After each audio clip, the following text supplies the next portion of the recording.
सो आज जो general patho में हमारा नया टॉपिक है that is about cell injury.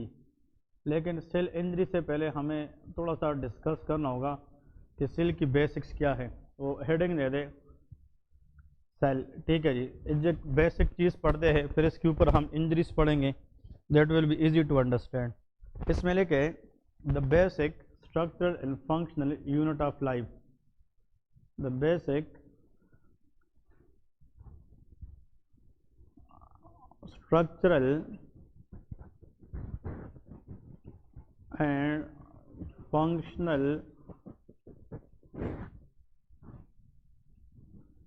unit of life that is called cell।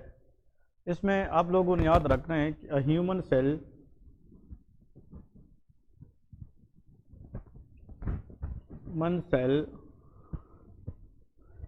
is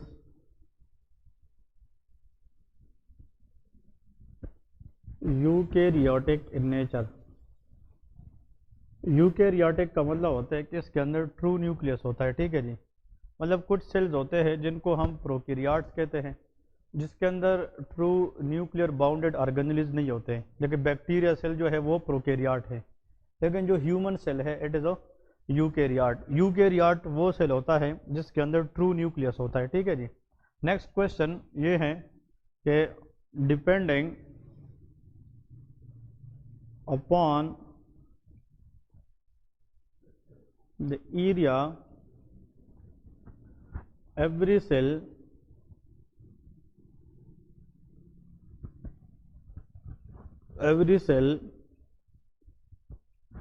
function varies।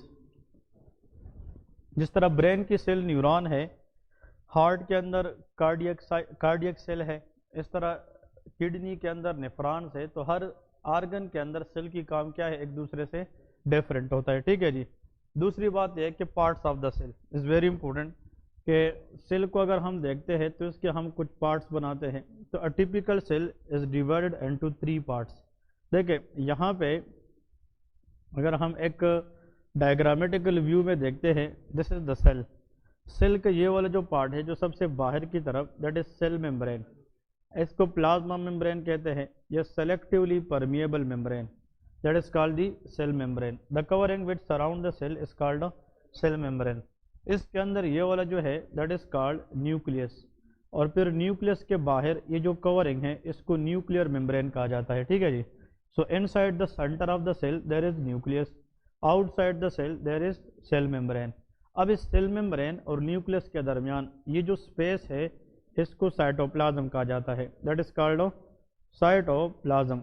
Very very important one, that is called cytoplasm. इस cytoplasm के अंदर याद रखना है इट कंटेन डिफरेंट ऑर्गेनेल्स। इसके अंदर क्या होते हैं, डिफरेंट ऑर्गेनेल्स। इसमें मुख्तलिफ ऑर्गेनेल्स पाए जाते हैं, it is again very very important. Like इसमें 2-3 के नाम जो सबसे इम्पोर्टेंट है। The first one is mitochondria. इसमें क्या होता है, माइटोकॉन्ड्रिया, ठीक है। फिर इसके अंदर होता है ribosomes. Ribosome very very important, ribosome. Number 2 ER, endoplasmic reticulum. फिर इसके 2 टाइप्स होते हैं, smooth endoplasmic reticulum, rough endoplasmic reticulum. फिर इसमें एक होता है lysosome, that is called lysosome. फिर इस तरह हमारे पास इसमें सेंट्रियोल्स होते हैं, ठीक है, मुख्तलिफ ऑर्गेनेल्स होते हैं, but these are the most important. Golgi apparatus इसके अंदर होती है, ठीक है जी, ये इंपॉर्टेंट है। अब सवाल ये है, ये जो माइटोकॉन्ड्रिया है इसके अंदर एरोबिक रेस्पिरेशन होती है। आप लोगों ने नाम सुना होगा Krebs cycle, electron transport chain, उन सब के जितने रिएक्शंस है वो किसके अंदर होती है, माइटोकॉन्ड्रिया। इस वजह से ये ATP प्रोड्यूस करने में हेल्प करती है। तो इसको पावर हाउस ऑफ सेल कहते हैं। क्या कहते हैं, power house of cell, because it generate ATP for the cell, adenosine triphosphate. जो एनर्जी है सेल के लिए इसको प्रोड्यूस करना mainly the functions of mitochondria. जो राइबोसोम है ये प्रोटीन सिंथेसिस फैक्ट्री होती है। Actually ribosome help in the synthesis of protein. तो इसमें प्रोटीन सिंथेसिस होती है, क्योंकि प्रोटीन बनाने के लिए RNA चाहिए, राइबोसोमल RNA, और वो राइबोसोम के अंदर होती है। तो protein synthesis mainly that is done inside the ribosome. Actually जो एंडोप्लाज्मिक रेटिकुलम है उसका जो रफ साइड है ये भी प्रोटीन बनाता है। क्या बनाता है? प्रोटीन। इसमें साइटोप्लाज्मिक, इसमें राइबोसोमल ग्रेन्यूल्स होती है, और ये जो स्मूथ है ये कोलेस्ट्रॉल बनाता है। Cholesterol synthesis is done by smooth endoplasmic reticulum. और ये जो स्मूथ एंडोप्लाज्मिक रेटिकुलम है बहुत सारी चीज़ों की डिटॉक्सिफिकेशन के अंदर भी हेल्प करती है। मतलब वो चीज़ें जो सेल को डैमेज करने की कोशिश करती है उनको डिटॉक्सिफाई करना, that is again the function of smooth endoplasmic reticulum. ये जो लाइसोसोम है इसके अंदर हाइड्रोलाइटिक एंजाइम होते हैं। क्या होते हैं? Hydrolytic enzyme. और आप लोग को ये पता होना चाहिए कि these enzyme can kill the unwanted material inside the cell. तो actually hydrolytic enzyme are those enzyme which required water for their action. Hydro mean water. तो ऐसी एंजाइम जिनकी एक्टिविटी के लिए वाटर का होना ज़रूरी होता है और वो सेल के अंदर अनवांटेड मटेरियल को ख़त्म करने में हेल्प करे और सेल को इंजरी से बचाए, that is the function of lysosome.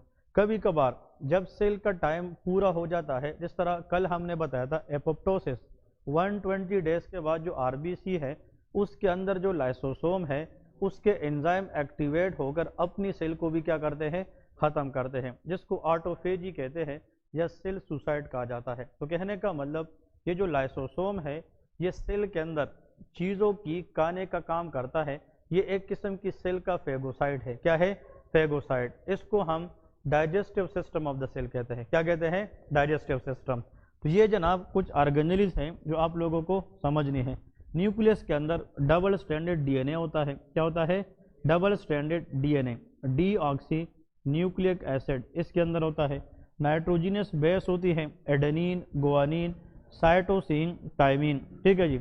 Actually जो हमारे पास थायमीन है वो डीएनए के अंदर है और ये रिप्लेस होते हैं आरएनए में यूरासिल के साथ। किसके साथ? यूरासिल।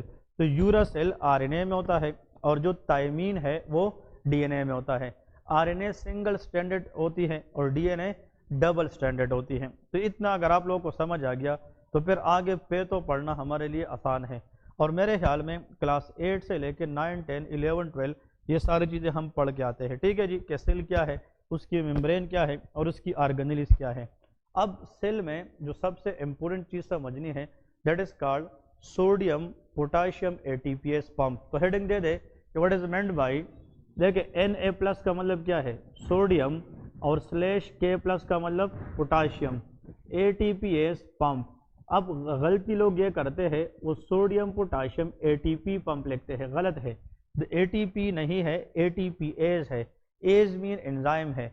अब ये वो एंजाइम है जो एटीपी को ब्रेक करके एनर्जी रिलीज करने में हेल्प करती है। अब सवाल ये है कि इस पंप से हमें क्या सीखना है? What is the importance of this pump? Number 1 लेके कि this pump regulate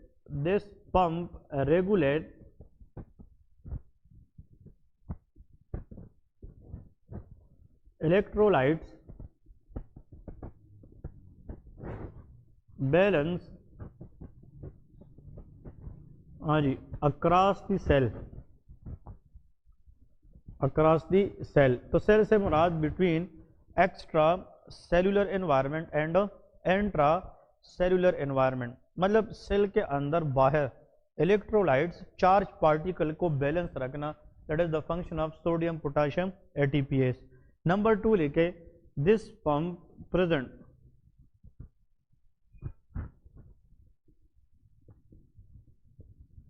in almost, हाँ जी, all cells of the body. इसका मतलब ये है कि ये ऑलमोस्ट जितने भी बॉडी के अंदर सेल्स हैं उन सब के अंदर पाया जाता है सोडियम पोटाशियम एटीपीएस पंप। अब आते हैं एमसीक्यू की तरफ। इसकी जो एक्चुअल एमसीक्यूज एग्जाम में आती हैं वो ये है कि अकॉर्डिंग टू दिस पंप,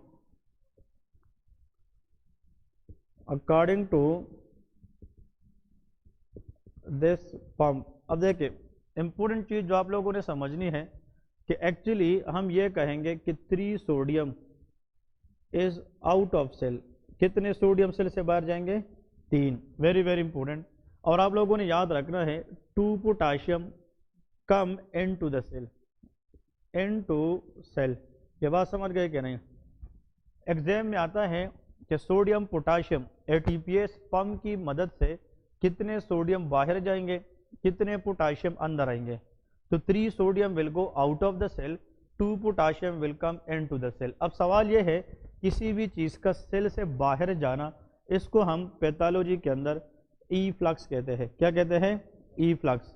तो we can say 3 sodium is efflux but 2 potassium is in flux.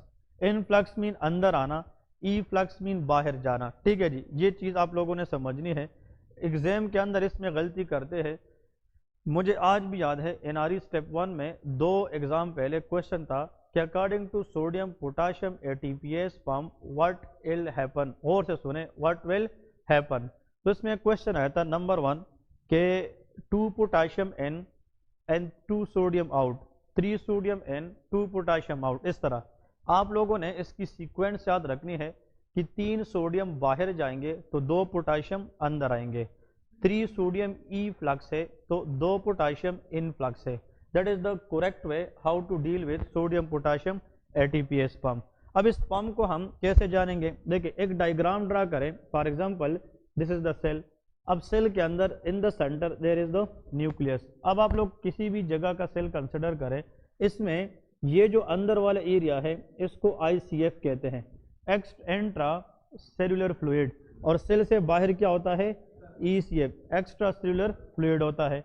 अब सवाल ये है, गौर से सुने, कि यहाँ पे the most important thing, this is a pump. अब इस पंप के जरिए आप लोग मुझे ये बताएं, ये जो एरो है ये ई फ्लक्स है। सेल से बाहर जाने वाले 3 सोडियम होते हैं। कितने होते हैं? 3 सोडियम। और सेल में अंदर जाने वाले 2 क्या होते हैं?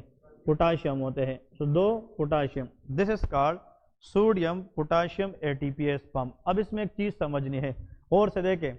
अब अगर आप लोग यहाँ से सोडियम बाहर लेके आ रहे और यहाँ से आप पोटाशियम अंदर लेके जा रहे, दोनों सेम डायरेक्शन है कि अपोजिट? अपोजिट है, इन आउट है, लेकिन दोनों पे चार्ज क्या है? सेम है। तो दोनों अगर एक दूसरे के सामने आएंगे तो एक दूसरे को क्या करना चाहिए? रिपेल करना चाहिए। और से सुने, एक साइड पे आप सोडियम को मूव कर रहे, दूसरे साइड पे आप पोटाशियम को मूव कर रहे, और अगर ये दोनों आपस में आते हैं तो एक दूसरे को रिपेल करना चाहिए, बट ये तो एक दूसरे को क्रॉस करते हैं। अब क्रॉस करने के लिए हमें क्या लगानी है? एनर्जी लगानी है। एनर्जी कहाँ से आएगी? एटीपी से आएगी। और एटीपी से एनर्जी कौन निकालेगी? एटीपीएस निकालेगी। इसलिए इसका पूरा नाम सोडियम पोटाशियम एटीपीएस पंप होता है। अब समझ गए क्या नहीं? इसका मतलब यह है कि एटीपीएस एक्टिविटी के बगैर ये पंप नहीं चलेगी। एक्चुअली इस पंप को चलाने के लिए एनर्जी कंज्यूम करना ज़रूरी है, वरना ये दोनों कैटायन है, ये दोनों पॉजिटिव चार्ज है, दोनों एक दूसरे को क्या करेंगे? रिपेल करेंगे। आप मकनातीस की सिमिलर साइड को साथ में ले आए तो मकनातीस एक दूसरे की सिमिलर साइड के लिहाज से एक दूसरे को अवे फेंकते हैं। अगर आप इसको जोर से आप इस तरह क्रॉस करेंगे तो उस पर फोर्स लगाएंगे। फोर्स कहाँ से लगेगी? एनर्जी से। एनर्जी कहाँ से आएगी? एटीपी से। एटीपी को कौन तोड़ेगा? एटीपीएस तोड़ेगा। समझ गए क्या नहीं? तो पंप का नाम क्या बना? Sodium potassium ATPase pump.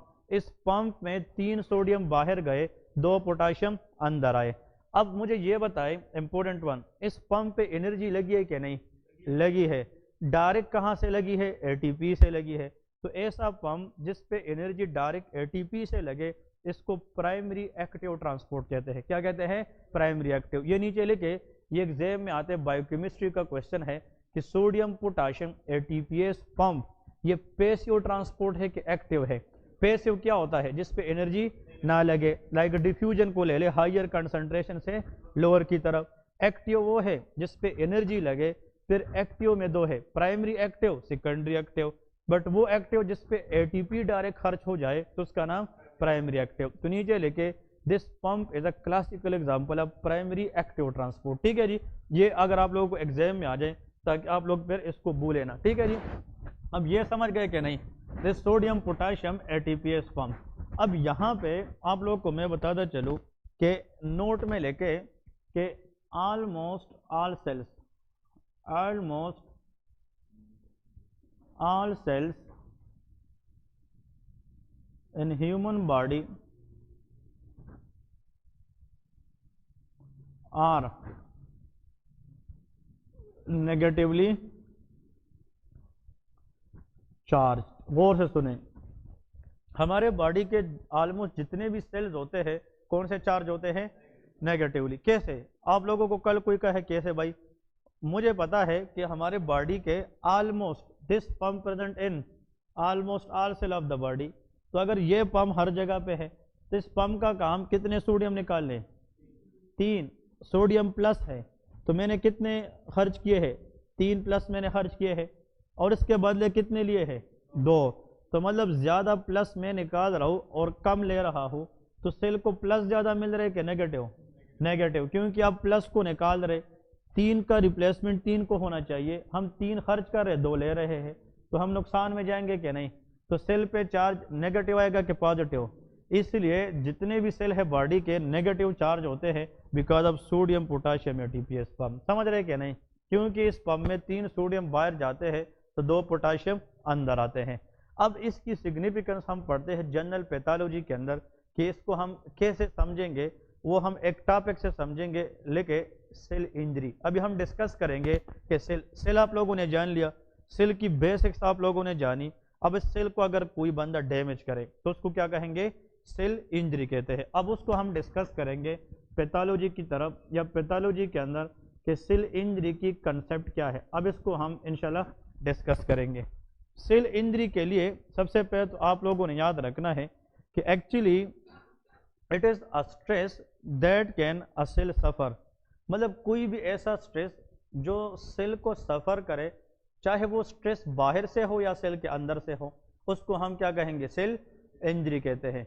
इंसान है ना, हम अंदर अपने साथ कोई चीज़ सोचते हैं जो हमारा मसला खुद होता है, हम अपने आप को इंटरनली डैमेज कर रहे होते हैं, या हमें बाहर से कोई खुदा न ख्वास्ता थ्रेट करता है तो हमें बाहर से स्ट्रेस मिलता है तो हम इंजर्ड हो सकते हैं कि नहीं? तो कहने का मतलब कि वो स्ट्रेस जो सेल को खुद अंदर से मिले या बाहर से मिले, जिस पर सेल की फंक्शन को खराब करना पड़े, उस कंसेप्ट को क्या कहते हैं? सेल इंजरी कहते हैं। अब इसका डेफिनेशन लिखे, it is the stress which may be internal or external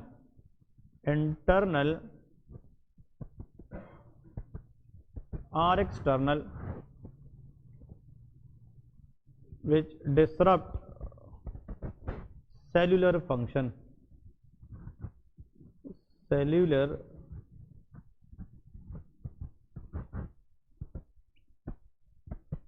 function that is called a cell injury। Very easy to understand. ठीक है जी, बहुत आसान है। जो सेल फंक्शन को खराब कर सके, दैट इज नोन एज, या सेल की एनवायरनमेंट को चेंज करे, उसका नाम क्या होता है? सेल इंजरी होती है। अब देखें, सेल इंजरी के लिए आप लोगों को मैं एक मिसाल देता हूँ। चले, अब ये बुक में नहीं है लेकिन मैं थोड़ा सा इसको और बेहतरीन तरीके से समझाने की कोशिश करूँगा ताकि आप लोग इसको सीख सके। यहाँ पे एक हेडिंग देंगे कंसेप्ट। अब हम एक कंसेप्ट की तरफ जाते हैं, उसी से हम इसको आगे कैरी ऑन करेंगे। देखिए, इस कंसेप्ट में इमेजिन करें फॉर एग्जांपल हमारे पास एक नॉर्मल सेल है। क्या चीज़ है? Normal cell, that's it. ठीक है जी। अब इस सेल पे एक स्ट्रेस बार बार लग रही है। क्या लग रही है? स्ट्रेस। अब स्ट्रेस जो है, अगर आप इस सेल को बार बार प्रेशराइज करेंगे, इस पे आप क्या लगाएंगे? स्ट्रेस लगाएंगे। इंसान जो है, पहले मेरी बात गौर से सुने, बहुत इंपॉर्टेंट चीज़ें हैं जो बताने जा रहा हूँ। इंसान की मिसाल ले लें, आप पहले 1 साल दिन में 4 घंटे ड्यूटी करते थे। अब हालात ऐसे हो गए कि आपको डबल ड्यूटी करने पड़ती है, तो 4 की बजाय ड्यूटी टाइम कितना होगी? तो आप अपने आप को स्ट्रांग बनाएंगे कि यार पहले अगर मैं कर सकता था या नहीं वो अलग बात थी, अब मुझे करना है। इंसान उसी हालात के मुताबिक अपने आप को एडॉप्ट कर लेता है। क्या कर लेता है? एडॉप्ट। तो जब आप सेल को क्या करेंगे? बार बार स्ट्रेस करेंगे, आप उस पर काम बढ़ाएंगे, आप उसको वर्कलोड देंगे, तो स्ट्रेस के खिलाफ सेल अपने ऊपर एडाप्टेशन क्रिएट करेगा। या तो वो साइज बढ़ाएगा, हाइपरट्रोफी की तरफ जाएगा, या वो नंबर बढ़ाएगा तो क्या?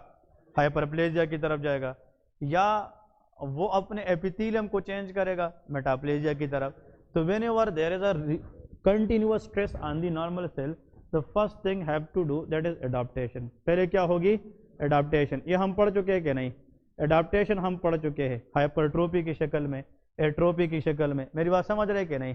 अगर सेल क्या करें, देखिए आपने 4 घंटे से अपनी कैपेबिलिटी बढ़ाई 8 घंटे, और आप 8 घंटे दिन रात एक करके मेहनत करते, फिर भी आपका काम नहीं हो रहा। इसका मतलब इंसान का एक वक्त आता है जहाँ पे वो गिव अप कर लेता है। समझ रहे कि नहीं?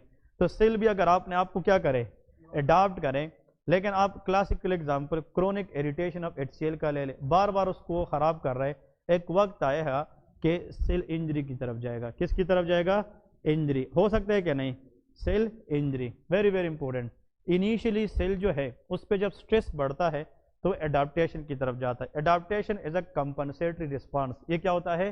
कंपनसेट। लेकिन अगर वो स्ट्रेस कम नहीं हुआ, वो बार बार रिकरेंटली बार बार स्ट्रेस आ रहा है, तो सेल गिव अप कर लेगा। सेल किसकी तरफ जाएगा? इंजरी की तरफ जाएगा। इट्स मीन कि after adaptation there is no way but the cell straight forward goes toward the injury. किसकी तरफ जाएगा? इंजरी की तरफ जाएगा। अब जो इंजरी है ना, गौर से सुने, ये 2 तरह की हो सकती है। ये ट्रांजिएंट हो सकती है। क्या हो सकती है? ट्रांजिएंट। ट्रांजिएंट से मुराद ये है कि शॉर्ट टर्म के लिए हो सकती है। ट्रांजिएंट का मतलब शॉर्ट टर्म। और ये जनाब लॉन्ग टर्म भी हो सकती है। क्या हो सकती है? Long term. अब सेल जो है यहाँ से आगे इसकी जो फेट है, किस्मत है, वो डिसाइड होगी तो किस तरफ जाएगा। अगर सेल को इंजरी हुई है फॉरवर्ड शॉर्ट टर्म, तो उसमें सेल दोबारा अपनी ज़िंदगी में आ सकता है कि नहीं? तो ऐसी इंजरी को रिवर्सिबल इंजरी कहेंगे। क्या कहेंगे? Reversible cell injury. मेरी बात समझ रहे कि नहीं? सेल इंजरी अगर शॉर्ट टर्म के लिए हो तो उसका नाम रिवर्सिबल इंजरी, और रिवर्सिबल इंजरी अगर हम ठीक करें तो सेल दोबारा किस पे आ सकता है? नॉर्मल पे आ सकता है। लेकिन अब सवाल यह है कि अगर सेल की इंजरी सेल पे क्या हो जाए? लॉन्ग टर्म के लिए हो जाए, तो फिर ये इंजरी रिवर्सिबल है कि इरिवर्सिबल? That is irreversible. ये क्या है? इरिवर्सिबल है। मेरी बात समझ रहे कि नहीं? इरिवर्सिबल है। अब जो इरिवर्सिबल सेल इंजरी है, कभी भी इसमें सेल अपनी हालत पे वापस नहीं आ सकता। अब इसके फिर 2 आउटकम है जो बहुत जो है डैमेजिंग है। इरिवर्सिबल सेल इंजरी में cell will undergo either apoptosis, इसकी क्या होगी? एपोप्टोसिस, या सेल अंडरगो नेक्रोसिस। किस में जाएगी? नेक्रोसिस। अगर यहाँ पे जो स्ट्रेस था ना, वो 120 दिन के बाद RBC में स्टार्ट हुआ था, तो इरिवर्सिबल सेल इंजरी किसकी तरफ जाएगी? एपोप्टोसिस की तरफ। क्योंकि सेल का 120 दिन के बाद उसमें सर्वाइवल फैक्टर क्या हो जाता है? कम। तो सर्वाइवल फैक्टर का कम होना is one of the stressful condition. तो उसमें भी इंसान जो है क्या होता है, कभी कभार स्ट्रेस इंसान के लिए अच्छा भी होता है। Stress is good as well as bad. मेरी बात समझ रहे कि नहीं? तो सवाल यह है कि अगर वो नॉर्मल अंडरगो, अगर सेल इंजरी इरिवर्सिबल हो, तो फिर आगे तो सेल डेथ नहीं होना है ना। सेल इंजरी इरिवर्सिबल क्या होगी? Cell death. फिर ऐसा सेल डेथ जिसके बाद इन्फ्लेमेशन ना हो, तो वो क्या है? एपोप्टोसिस। और ऐसा cell death which is followed by inflammation, तो उसको नेक्रोसिस कहते हैं। अब समझ गए कि नहीं? तो ये चीज़ आप लोगों ने समझनी है कि सेल इंजरी हमारे पास 2 तरह की है, reversible cell injury, irreversible cell injury. समझ गए कि नहीं? अब reversible cell injury, irreversible cell injury, इनको हम डिस्कस करेंगे डिटेल में। ये तो आप लोग को बताया था ना, लेकिन आज के टॉपिक में मैं डिटेल से डिस्कस करूंगा कि what is reversible cell injury. तो आप लोग सबसे पहले तो लेके कि सेल इंजरी होती क्यों है, लेके काजेस, पहले काजेस को देखते हैं, फिर इसके बाद रिवर्सिबल पे थोड़ी सी बात जल्दी करते हैं। क्या बात कि इसकी जो काजेस है वो हम डिस्कस करेंगे कि एक्चुअली आप लोगों ने ये वाला जो मैंने आप लोगों को एक चार्ट बनाई है ना, ये नहीं भूलना है, ठीक है? ये इंपॉर्टेंट है।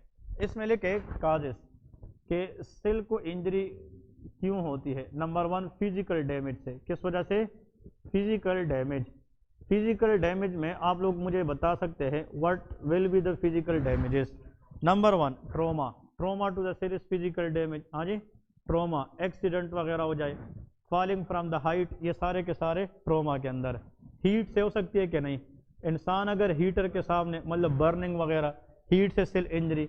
इलेक्ट्रिकल हो सकती है कि नहीं? इलेक्ट्रिकल, इलेक्ट्रिसिटी से शॉक लग सकती है, इलेक्ट्रिकल इंजरी हो सकती है। हाँ जी, हाँ, फ्रॉस्ट बाइट बिल्कुल हो सकती है, ठीक है? ये सारे के सारे हमारे पास क्या है? फिजिकल डैमेजेस है। क्या है?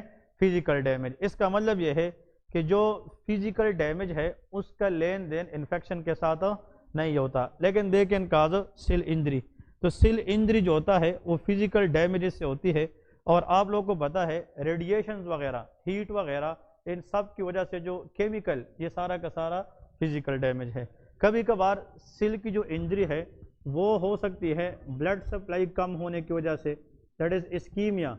आप लोगों को पता है कि जहाँ पे ब्लड सप्लाई क्या होगी, कम होगी, तो वहाँ पे ऑक्सीजन सप्लाई कम होगी, और जब इतना ऑक्सीजन नहीं मिलेगा जिस पे सेल सर्वाइव करे तो सेल इंजरी हो जाती है।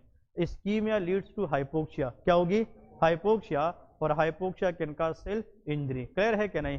The most common cause of cell injury in pathology that is ischemia. ये लिखे कि भाई काजेस तो ज़्यादा है, लेकिन उन सब में अगर बॉडी के अंदर सेल इंजरी हो सकती है तो उसका मोस्ट कॉमन काज क्या है? आंसर इज इस्कीमिया है। Ischemia should be corrected, otherwise cell death होना, आर्गन का डेथ है, आर्गन का डेथ सिस्टम का डेथ है, सिस्टम का डेथ इंसान का डेथ है। समझ रहे क्या नहीं? इसलिए कहते हैं इस्कीमिया में भी डेंजरस, इस्कीमिया को हमें ठीक करना चाहिए, वरना it may be lethal. Number 2 के बाद लिखे 3 न्यूट्रिशनल डेफिशिएंसीज। जिन लोगों की न्यूट्रिशन सही नहीं होती, न्यूट्रिशन डेफिशिएंसी, तो न्यूट्रिशनल डेफिशिएंसी में मल्टीविटामिन डेफिशिएंसीज होती है, स्पेशली विटामिन सी डेफिशिएंसी। इन सब के अंदर जनाब क्या होती है? सेल इंजरी के चांसेस ज़्यादा होती है। नंबर 2 आज over production, over production of free radical का नाम सुना है कि नहीं? Over production of free radical, अगर फ्री रेडिकल की लेवल ज़्यादा हो जाए, हाँ जी, फ्री रेडिकल से मुराद होता है hydroxyl ion, oxygen atom and hydrogen peroxide. ये सारे क्या कहलाते हैं? They are called free radicals. जब हम फूड लेते हैं ड्यूरिंग मेटाबॉलिज्म, ये फ्री रेडिकल बनते हैं।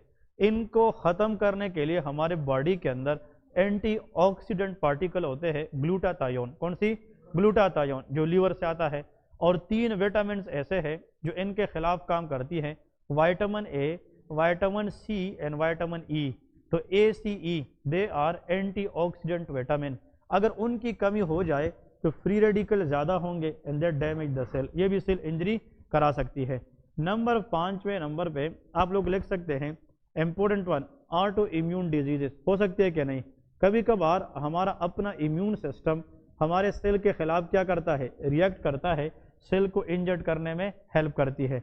नंबर 6 देखे इन्फेक्शन, रिकरेंट इन्फेक्शन, अगर बार बार इन्फेक्शन होंगी बैक्टीरियल वायरल, तो उससे भी सेल इंजरी के चांसेस तो ज़्यादा होती है। तो आप लोग को ये चीज़ जो बताया हो, और कुछ लोगों में सेल इंजरीज के चांसेस में जेनेटिक प्रीडिस्पोजिशन, कुछ लोगों में जेनेटिकली ऐसे मतलब यह है कि म्यूटेशंस होती है कि उनकी इम्यूनिटी वीक रहती है और उनमें भी सेल इंजरी के चांसेस ज़्यादा। ये तो आम लफ्ज़ों में सबको पता है कि भाई सेल इंजरी किसी भी वजह से हो सकती है, चाहे वो फिजिकल डैमेज हो, केमिकल डैमेज हो या इन्फेक्शियस डैमेज हो, लेकिन सब के अंदर जो मोस्ट कॉमन है वो इस्कीमिया है। क्या है? इस्कीमिया की वजह से है। अब आते हैं कि हमारे पास जो ये वाला सेलुलर इंजरी है ना, रिवर्सेबल, इनके अंदर जो चेंजेस आती है, तो लेके features of reversible cell injury, अब ये डिस्कस करते हैं। शाबाश, इसको हमने आज ख़त्म करना है रिवर्सेबल वाला, तो इंशाल्लाह फिर आगे टॉपिक में इतना कुछ है नहीं, लेकिन इस टॉपिक को अभी जो स्टार्ट करने जा रहा हूँ that is very very important. NRE step 1, USMLE step 1, PLAB, उसमें से इसके क्वेश्चन ज़रूर आते हैं कि what is the hallmark of reversible cell injury. कैसे पता चलेगा कि ये सेल इंजरी रिवर्सेबल है और ये इरिवर्सेबल है? तो अब उसकी डिस्कशन करेंगे। लेके features of reversible cell injury, reversible cell injury. अब ये जो हम डिस्कस करेंगे रिवर्सेबल सेल इंजरी, इनकी फीचर जो है they are very very important. तो प्लीज़ 5 to 10 मिनट्स का लेक्चर है, इसी को फोकस करें। ये आज के लेक्चर में सीखना है कि रिवर्सेबल सेल इंजरी के फीचर्स क्या है, इसको हम कैसे जानेंगे। ठीक है जी, सबसे पहले हम स्टार्ट करते हैं। आप लोग को मैंने बताया था कि ऐसा करते हैं कि एक तरीके से चलेंगे। The most common cause of cell injury, चाहे वो रिवर्सेबल हो या इरिवर्सेबल हो, दैट विल बी इस्कीमिया। तो हम स्टार्ट इस्कीमिया से करेंगे।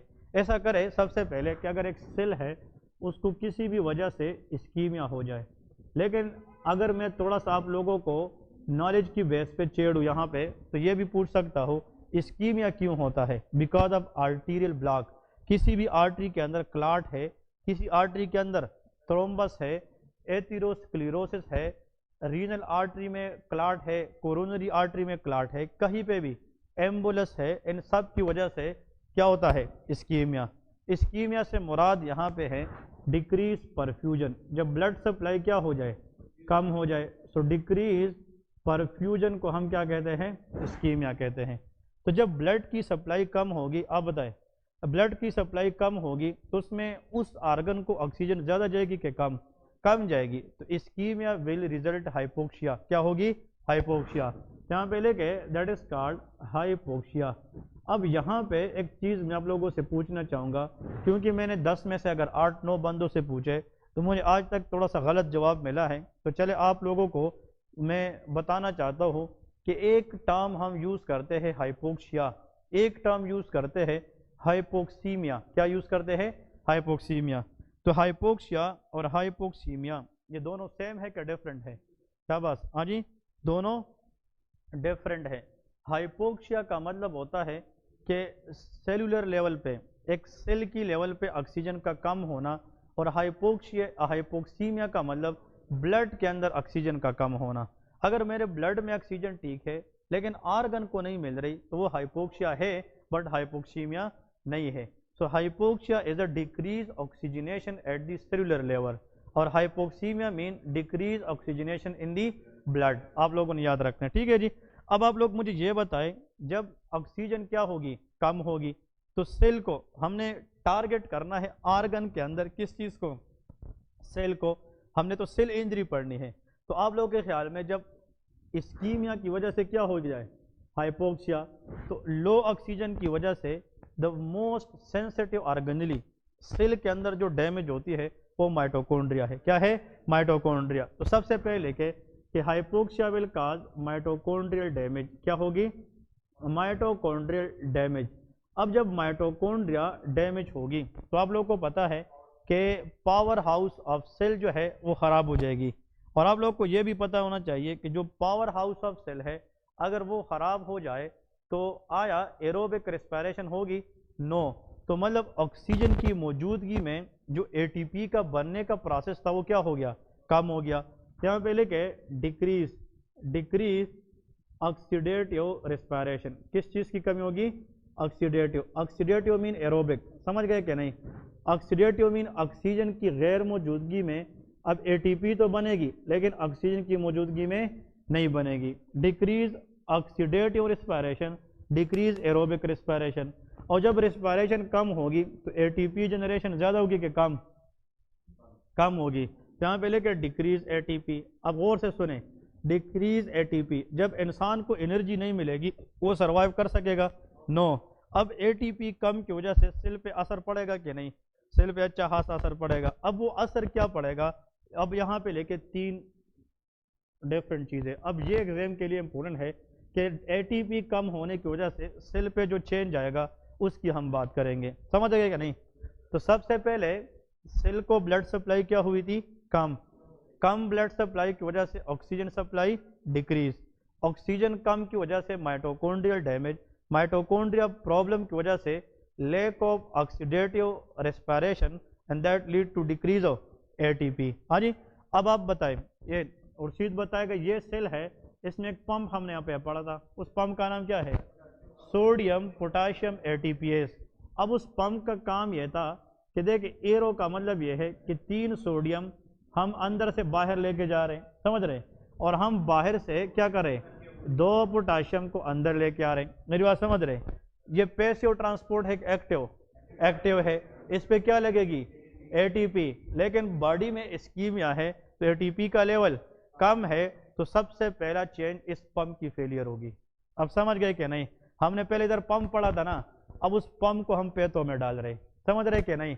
यहाँ पे जो चीज़ पड़ी है उसकी एक एक सिग्निफिकेंस निकलेगी कि भाई जब एटीपी नहीं होगी आप इस पंप को नहीं चलाएंगे, नहीं चला सकेंगे, तो फिर क्या होगा? ये पंप फेलियर होगा कि नहीं?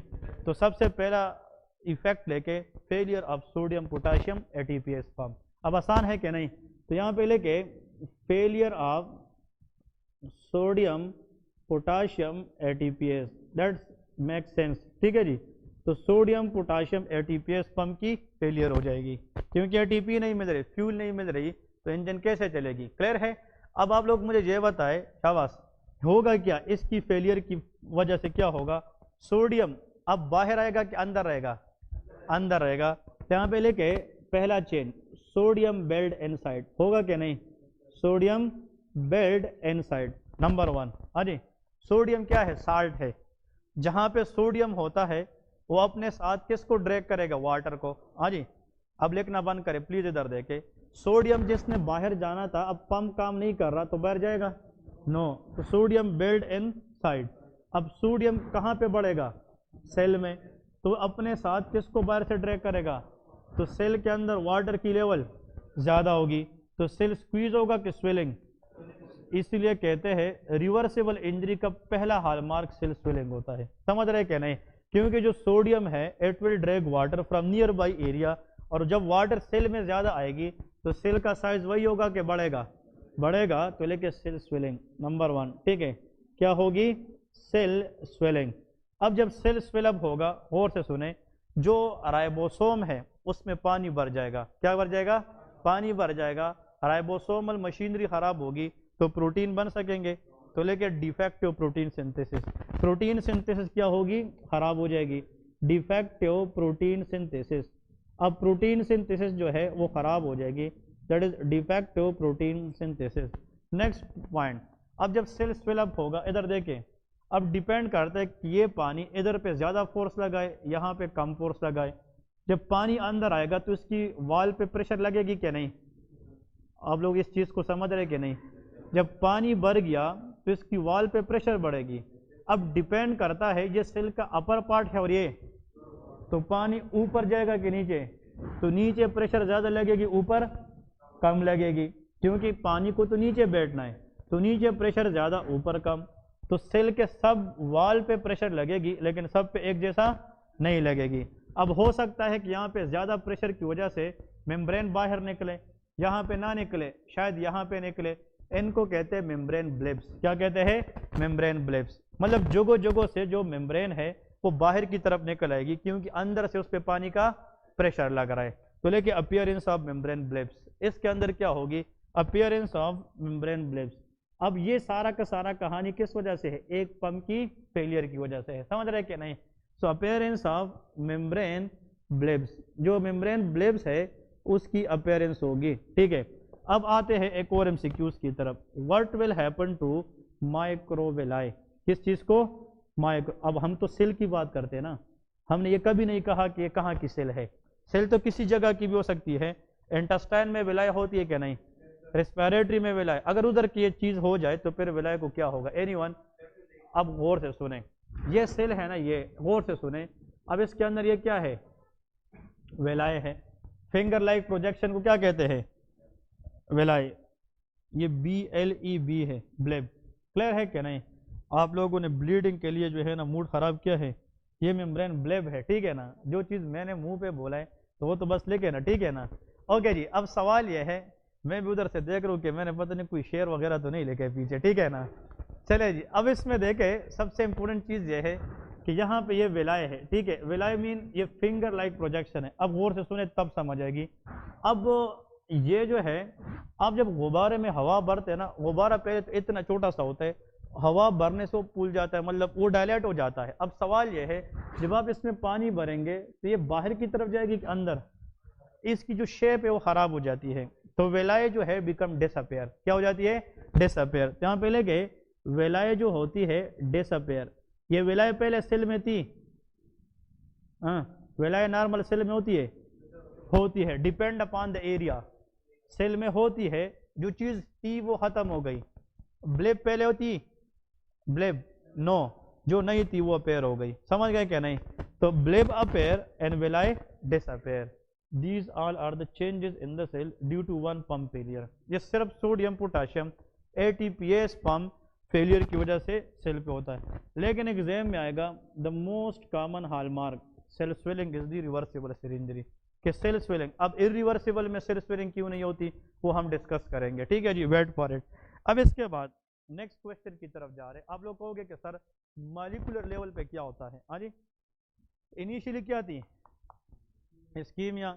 Ischemia mean decrease blood, blood कम तो ऑक्सीजन कम। Mitochondria damage, which respiration will decrease, oxidative और एरोबिक रिस्पायरेशन, तो एटीपी कम। तो आप लोगों के ख्याल में जब एरोबिक रिस्पायरेशन क्या होगी, कम होगी, तो फिर इंक्रीज कौन सी रिस्पायरेशन चलेगी, एनएरोबिक। ये तो यार जाहिर बात है ना, anaerobic. Second change is increase anaerobic. Anaerobic respiration का एंड प्रोडक्ट लैक्टिक एसिड, यहाँ पे लेके लैक्टिक एसिडोसिस हो सकती है कि नहीं। और जब लैक्टिक एसिडोसिस होगी तो पीएच विल डिक्रीज और increase, pH decrease less than 7.35, decrease pH को क्या कहते हैं, एसिडोस कहते हैं। और आप लोग मुझे ये बताए एसिडिक पीएच के अंदर सेल का एंजाइम काम करते हैं, नो। तो सेल जो है उसकी फंक्शन मजीद खराब हो जाएगी। तो मतलब इस्कीमिया की वजह से एक तो पंप फेलियर होता है, दूसरा लैक्टिक एसिडोसिस होता है। इसकी वजह यह है कि फॉर एग्जांपल जो पीएच है वो कम हो जाता है, क्योंकि रेस्पिरेशन कौन सी चलेगी, एनएरोबिक चलेगी। और एनएरोबिक रेस्पिरेशन का जो एंड प्रोडक्ट है that is called lactic acidosis, वो क्या होता है, लैक्टिक एसिडोसिस है। तो लैक्टिक एसिडोसिस की वजह से there will be lot of problem. दूसरी बात यहाँ पे लिखें कि इम्पेयर्ड प्रोटीन सिंथेसिस, क्या होगी, इम्पेयर्ड प्रोटीन सिंथेसिस। और जब प्रोटीन नहीं बनेगी, लैक ऑफ एनर्जी, एनर्जी नहीं होगी, तो सेल डैमेज की तरफ जाएगा। ठीक है जी, सेल डैमेज की तरफ जाएगा।